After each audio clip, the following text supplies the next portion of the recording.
segundo día en el vivero de empresas de Vicálvaro, en una jornada dedicada a emprendedores con discapacidad, y ahora estoy con Carlos María Alcover. Muchas gracias por estar aquí con nosotros, profesor de Psicología Social en la Universidad Rey Juan Carlos.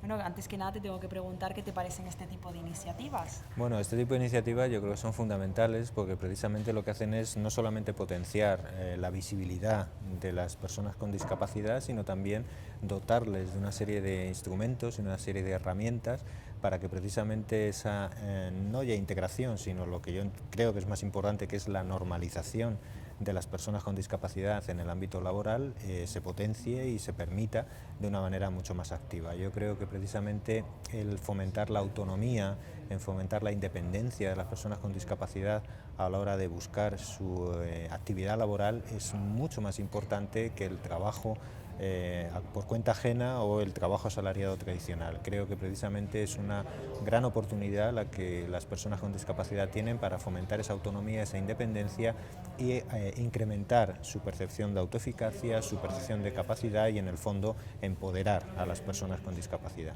Carlos, acabas de salir de tu ponencia, ¿puedes contarnos un resumen, un breve resumen de qué has hablado? Sí, yo he tratado de transmitir cuáles son los principales elementos y la importancia que tiene la comunicación no verbal en la comunicación humana.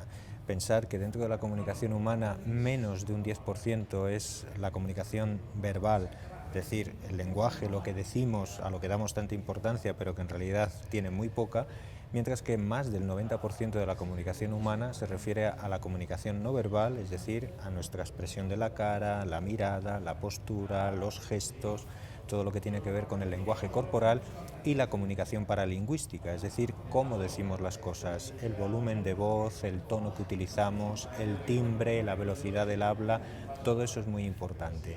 Y es especialmente importante en las personas con discapacidad porque precisamente muchas veces tienen que vencer un hándicap y es el sesgo negativo que lamentablemente muchas personas todavía tienen hacia cualquier tipo de discapacidad, que precisamente tienen que tratar de vencer y tienen que tratar de superar con la utilización de esa comunicación no verbal, porque en muchas ocasiones la primera impresión que nos formamos de los demás tiene que ver con esa apariencia física, con esa visión, con ese aspecto, y eso es algo que muchas veces, especialmente cualquiera lo tenemos que hacer, pero especialmente las personas con discapacidad tienen que ser especialmente sensibles porque tienen que apoyarse mucho para poder transmitir y para poder crear una impresión positiva y favorable en los demás.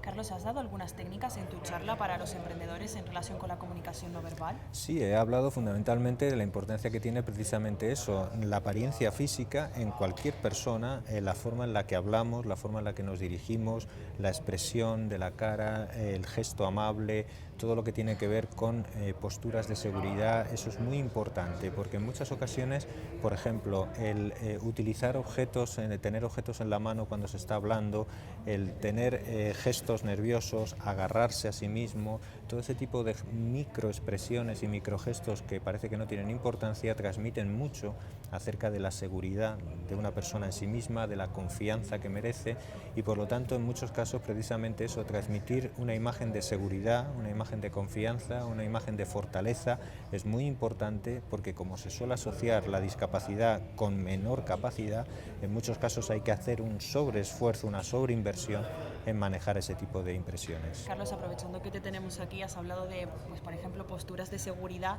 ¿no? ¿Cuáles son esas, cómo tenemos que actuar para transmitir seguridad a la persona que tenemos enfrente? Pues la seguridad generalmente se transmite con todo el cuerpo, con los ojos, con la expresión de la cara, con la orientación del cuerpo y sobre todo con la firmeza o con la claridad con la que expresamos lo que estamos diciendo, y que haya una absoluta concordancia o una gran concordancia entre lo que estamos diciendo y todo lo que acompaña esa comunicación no verbal.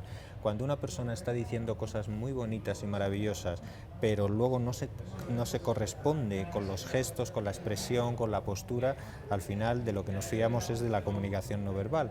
Por lo tanto, la mejor manera de transmitir confianza, de transmitir seguridad, es que haya una concordancia, una coherencia máxima entre lo que estamos diciendo y la forma en la que lo estamos diciendo y transmitiendo con todo nuestro cuerpo. Realmente la inseguridad, porque eres un experto, ¿no?, en comunicación no verbal, pero una persona, si yo estoy sentada enfrente de una persona que no fuese experto, yo podría transmitir, o sea, esa persona captaría igualmente esa inseguridad. Sí, no es necesario ser un experto y explico por qué. Porque en la evolución de la especie humana el lenguaje apareció muy tarde. Nuestros cerebros, los cerebros de nuestros ancestros, durante millones de años aprendieron a procesar la comunicación no verbal con una muy buena precisión y con mucha seguridad. Por lo tanto, nosotros que somos herederos de todos esos millones de años de evolución, nuestro cerebro, aunque no seamos expertos, sabe interpretar esa información de manera no consciente. Es decir, tú a lo mejor no estás siendo en este momento consciente de lo que estás procesando en mí, de lo que estás viendo en mí, pero no tengas ninguna duda de que la impresión que luego te cause cuando yo me haya ido de aquí no tendrá que ver tanto con lo que he dicho, sino con lo que tú has percibido y tu cerebro ha procesado, y muchas veces no eres consciente. Seguro que has tenido alguna de la experiencia de interactuar 10 minutos con alguien, conocer a alguien, esa persona no dice nada desagradable, no dice nada antipático, pero la sensación que te da es de que no te fías, de que no te ha gustado nada. ¿Por qué ha sido eso? Ha sido porque tu cerebro ha estado procesando información de la que tú no te has dado cuenta, pero la impresión que te has causado es esa. Por lo tanto, no es necesario ser un experto. Todos somos expertos, venimos de serie con la capacidad de procesar esa información no verbal sin necesidad de ser un experto posteriormente o estudiar sobre ello. Carlos, ¿estas técnicas se practican? Es decir, ¿hay sesiones especializadas para enseñar a la gente a tener posturas correctas o a transmitir una determinadas cosas? Por supuesto que sí, esto todo se entrena y todos los políticos, todos los celebrities, todos los personajes públicos tienen entrenadores y personas expertas detrás. Lo que no significa que sea fácil luego de controlar, porque incluso las personas más entrenadas, las personas con mayor capacidad o por lo menos posibilidad y entrenamiento de hacerlo, cuando llega el momento es muy difícil controlar la comunicación no verbal. Todos somos responsables de lo que decimos, es decir, no de lo que pensamos y de lo que sentimos, pero sí al menos de lo que decimos. Controlar el lenguaje es relativamente fácil, pero controlar la comunicación no verbal, ni siquiera las personas más entrenadas con los mejores asesores son capaces de hacerlo con absoluta rotundidad o con absoluto éxito. Es complicado. Pues habrá que controlarla, Carlos, la comunicación no verbal, porque al final parece que es lo más que importa. Habrá que regularla, más que controlarla, controlarla, regularla, ser capaz de regularla, expresar incluso lo que no siento. Por ejemplo, en tu trabajo lo tendrás que hacer muchas veces, ¿no? Expresar simpatía, estar contente incluso cuando por dentro no lo sientes. Bueno, pues eso es precisamente la capacidad de regular emociones y saber expresar las emociones adecuadas, de la manera adecuada, con la persona adecuada. Todo eso es muy importante, pero por supuesto, en el fondo no debemos olvidar que la vida social consiste en actuar, que por lo tanto estamos desempeñando roles, hay que hacerlo bien, no es importante ser espontáneo ni ser yo mismo, lo importante es que en este contexto, en este rol, yo lo haga lo mejor posible, y para eso hay que tener esa capacidad de regulación. Muy interesante, Carlos, lo que nos has contado. Muchas gracias por haber estado aquí con nosotros. Gracias a vosotros. Gracias. Gracias.